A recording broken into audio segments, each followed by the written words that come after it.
beautiful day in Seattle, Madman, out here on the island. New Year's Eve. Happy fucking New Year's Eve. Look at this. It's beautiful out here. Now, today I want to talk about it's New Year's Eve and what's going on in the world. Now, there's one thing going on in the world nobody seems to know or care about. We have declared war again. We are officially at war again. You know, and I look at my kids and I think, you know, my kids had never known a time without war. You know, do you realize that? They've never known a time without war. And people, it's so common now, it doesn't even matter. There's a critter over here. I just saw him run across there. Okay. And so we're at war. We're at war with the people that we can bomb any country indiscriminately, anywhere in the world, if we think our enemy is there. That's the kind of war we're in. What kind of fucking war is that? It's the best war. If you're a warmonger and you got to keep the war economy going, it's the best war you can have, because you can always think of an excuse to go bomb somebody and blame it on somebody else and say that it was justified because there's a war going on. It's a war and it's justified. Murder fucking everybody, and it's justified because it's a war. Now, what else? I hate to be a downer on New Year's Eve, but I'm going to be. You know, so we go into 2015, war. The war economy is perking up.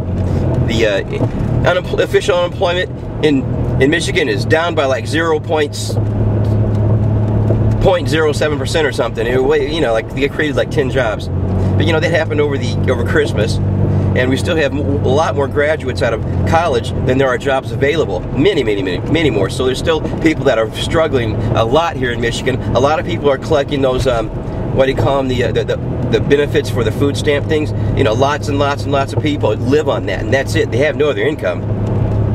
So, you know, to me, I don't see things getting any better as far as the unemployment. I see a lot of people working for very low wages because they just could not. They thought after 1 year, 2 years, 3 years, maybe things would get better. And a lot of business owners that I know out here, I work with a lot of contractors, they say things are getting better.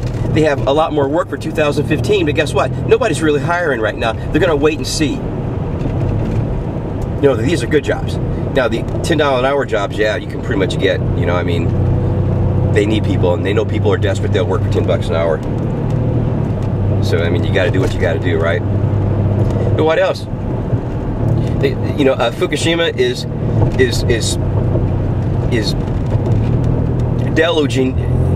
deluging water out into the Pacific Ocean, radioactive water, like there's no tomorrow. It's like the Niagara Falls, man. And I think that maybe something's going on over there. You know, they still can't get close to those melted cores in Fukushima. You know, they can't even get equipment close because it fries the circuits. So they kind of know where it is, but they can't get close enough to exactly pinpoint the area.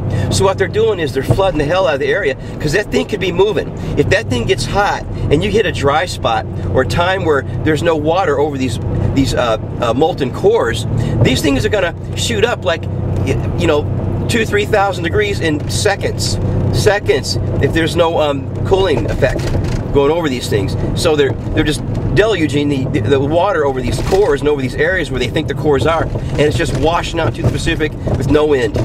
Nothing catching it. You know, they had this big scrubber. It was supposed to take the radiation out of the water. Most of it's tritium and maybe some strontium. We couldn't get that stuff out, and then some other stuff. But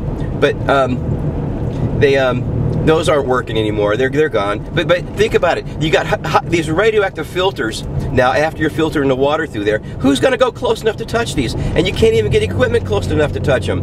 So I mean, that was the whole idea. That was just, I know that wasn't going to work when I first saw that.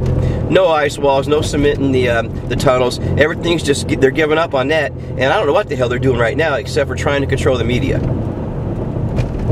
So that's happy 2015. Now we got a lot of positive things going on, because I think that people are kind of looking around and seeing what's going on and thinking, you know, what the fuck. But then I got to tell you, the drug thing.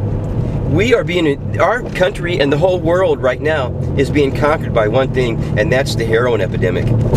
Heroin and those opiate pills that they give out, like there's no, well, not so much anymore, because they've made, when the opiate, you know, the pills are drying up because so many people were ODing on them and getting in trouble and, you know, selling them and robbing pharmacies and that. They're really cutting down on the amount of like opiates you can get over the counter. But in the meantime, to take its place, heroin has just flooded into the country from Afghanistan. And oh my God, where'd that come from? You know, I mean, they now supply like 90-something% of opium to the world to make heroin with. And right now there's epidemics all over the world, China, Russia, all over through the Ukraine, all through those little Baltic countries. You know, there's just, the heroin epidemic is just god fucking awful. There's whole towns in Pakistan and Afghanistan and all these other countries that are just addicted to the shit. Even the children are. It's how you take over societies. It's how you can walk in and people won't even know you're there because they're too fucked up to care. And it's not, if it's not the opiates that come from the opium fields, it's the opiates that come from the television, the sports, the entertainment. And that's what's happening now. Look at this. This is fucking beautiful, man. Ice is forming on the lake here. And it's going to be one cold day. Duck out.